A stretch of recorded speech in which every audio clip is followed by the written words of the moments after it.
All right, and welcome back. It's been a little bit since I've made a video, but there's a lot going on behind the scenes. We're in a brand new warehouse now, which I'll show you later, but that's not what we're here for today. We're here for the brand new Harbor Freight Daytona 1.5 ton aluminum racing jack. So if you guys have been following me for a while, you know I've been a jet engine mechanic, automotive mechanic, and I pretty much just love tools. I've also been a big fan of Harbor Freight's direction lately with their tools. You know, they went from kind of a budget brand to more quality and high-end tools, and that's exactly what this one is. So I've had almost every Harbor Freight jack out there. I've broken some, and I even have one that's lasted me, it's almost 10 years now, and it still hasn't been leaking yet. So Harbor Freight has about 3 tiers now, a good, better, best. So they do have a 1.5 ton and a 1.75 aluminum racing jack. It's blue, it's okay. And then they bumped up to their Daytona series, which also I think is a 1.5 ton and a 2 ton aluminum racing jack, a little bit better quality. And then finally, the big kahuna. So this is it. This is their highest end jack that they have so far. It's all machined aluminum. It's so beautiful, or at least it looks like it. I haven't unboxed it yet, so that's what we're gonna do today. We're gonna unbox this thing, check it out, and then next video we'll test this thing out. So let's hop into it.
All right, so there it is. That's the unboxing. It was really simple. It's only 2 parts, the actual jack and the handle here. And the thing just looks absolutely incredible. It looks all machined aluminum. I love how they machined out the Daytona here, and the other green jack I just showed you. They just use a chintzy sticker. But this thing, just the fit, the finish, it has cutouts to just make it as light as possible. As you can see here with some of the lightning holes here. And the actual most remarkable thing about this is it only weighs 36 pounds. So I know in the beginning, it looked like I was struggling to bring this up. That was just kind of a joke. This thing is so light. I mean, I can just lift it up, no problem. So that is just amazing. It's almost too good looking where you don't even want to use it. So definitely a premium feel. This thing does come in at $370, I think. But the next competitor like Snap-on or other things like that, they're at $970. There's other aluminum racing jacks on the market that are over $1,000.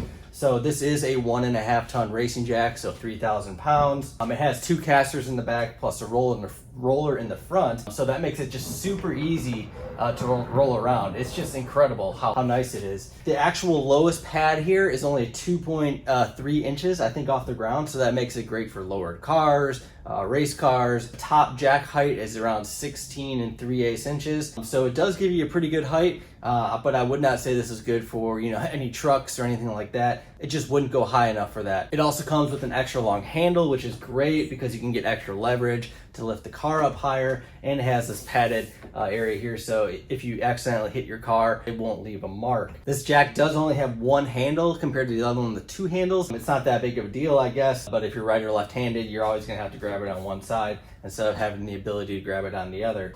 This jack also features a dual piston design, and that makes it able to jack up super fast. They claim that this can go from the lowest height to full height in 3 pumps, so we'll definitely be testing that in the next video. The green jack that I showed you before, it takes about 5 pumps to get the full height, so that could really save some time at the track. And no one likes pumping the jack up a million times just to get it. I have an old Harbor Freight steel jack, and I think it takes probably 20 pumps to get to the top height. So that's absolutely great for, any kind of mechanic or doing trackside work. This jack also is really easy to service. My other green jack here has a plate you have to remove to actually bleed the jack. They do tell you to bleed these jacks before you even use them, and I'll show you that in the next video. It's really hard. I'm guessing most people don't even bleed their jacks, but it is something you want to do. If it takes you a lot of pumps to get to full height, it could be because there's air in the system and you actually need to bleed this jack. But overall, this thing is just absolutely incredible. I just love how they tried to make this jack as light as possible. You know, not only is it fully aluminum, you know, but they did put the lightning holes in here to lighten it up, and even on the back where the handle is, machined out areas too to just take out more and more weight. So it's just absolutely incredible looking. I love it. It is a little bit more expensive than the other ones, but it might be worth it to you if you're hauling this thing, you know, up and down in your truck or around the paddock at the racetrack. It's just nice having a nice aluminum feather light jack. I mean, this thing, it really is incredibly light. So that's it. And next time we'll be putting this to the test. I'll be lifting my cars up, testing the actual 3-pump to full height, and doing some other things. So I appreciate you guys watching, and I'll see you next time.